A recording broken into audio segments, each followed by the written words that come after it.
Esse negócio não acontece sempre, não. Não. Nunca aconteceu. Nunca Verdade. aconteceu, cara. Nunca aconteceu. É foda. Em Ah, é podcast mesmo? externo, não. Você- Falamos não, até. Interessante. Então vocês são os 3 mosqueteiros da finanças primo-riquenses. É isso aí. Como que é? Quanto tempo você tá lá com o pessoal? Tô um ano.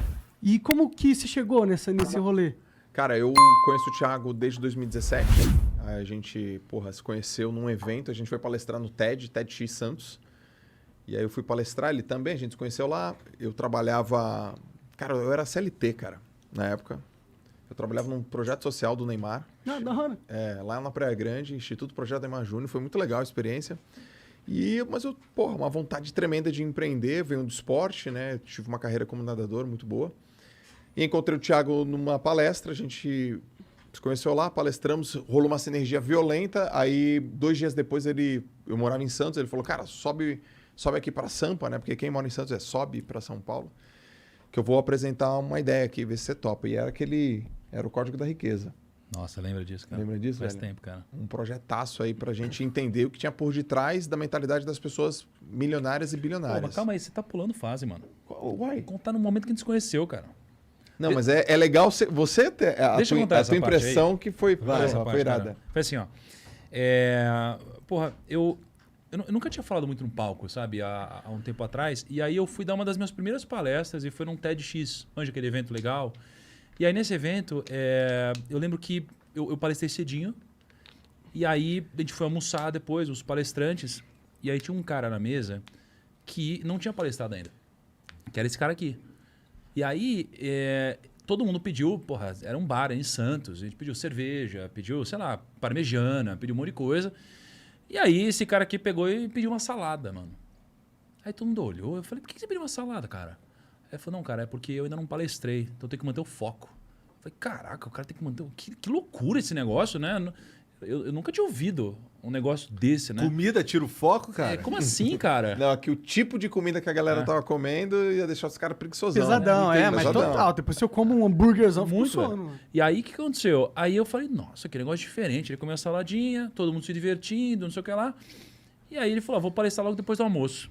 Eu ia voltar de táxi antes, eu falei, eu vou ficar aqui para te assistir. Aí eu fiquei para assistir ele. Só que o meu táxi chegou antes, ele estava entrando no palco, o meu táxi ficou meio que esperando, eu fiquei assistindo do fundo do salão, e com a portinha semi-aberta, ele palestrando. E o TED são palestras de mais ou menos 15 minutos.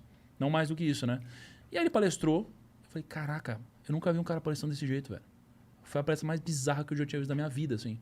Eu falei, nunca vi um palestrante melhor que esse cara. E aí eu peguei, entrei no táxi, e eu falei, eu preciso me conectar com esse cara, que é o Joel. E aí eu falei, precisamos conversar. E foi daí que partiu minha admiração pelo Joel, e eu falei, pô, eu preciso conhecer esse cara. Foi E aí sobre a o gente que a começou a se palestra conectar. dele? Foi sobre o quê? Alta performance. Alta performance. É. Entendi. E que tem a ver com tua vida nos esportes também. Tem a ver, cara.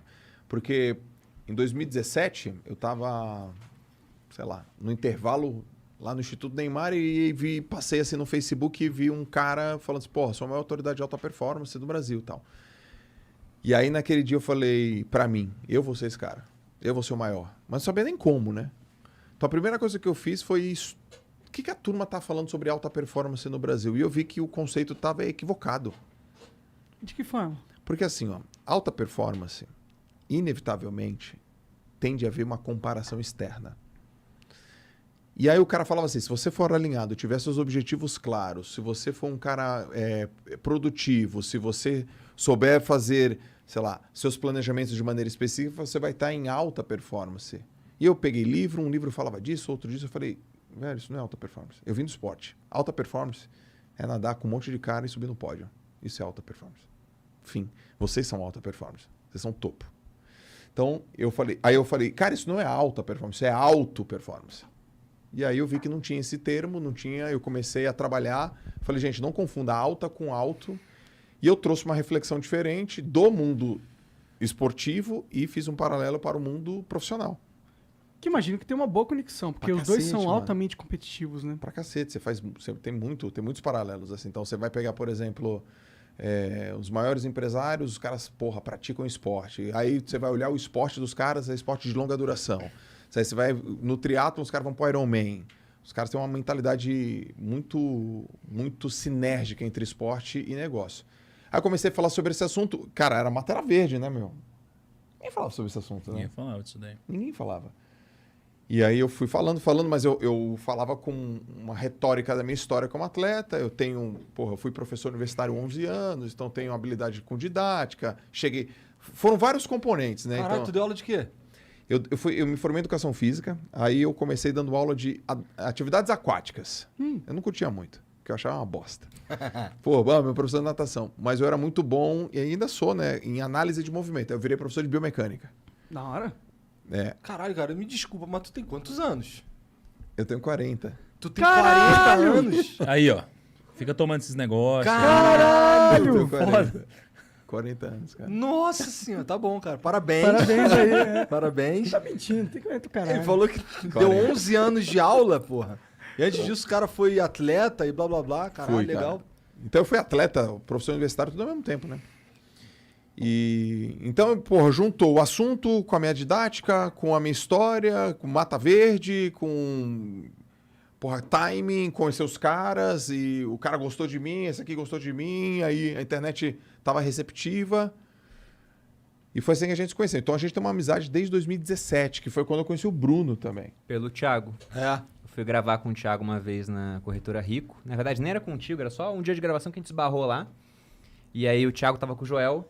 Ele chegou e me apresentou. Perini, tá aqui um cara que lê mais do que você. E aquele era um ano onde eu tava num desafio louco de ler 60 livros, coisas assim. Eu falei, caramba, esse cara lê mais do que eu, esse cara lê muito. Aí fui conversar com o Joel, né? Gostei bastante do Joel de cara. Eu lembro exatamente desse dia. Igual eu lembro do dia que eu conheci o Thiago também, que foi um pouco antes. E não tinha como saber, né?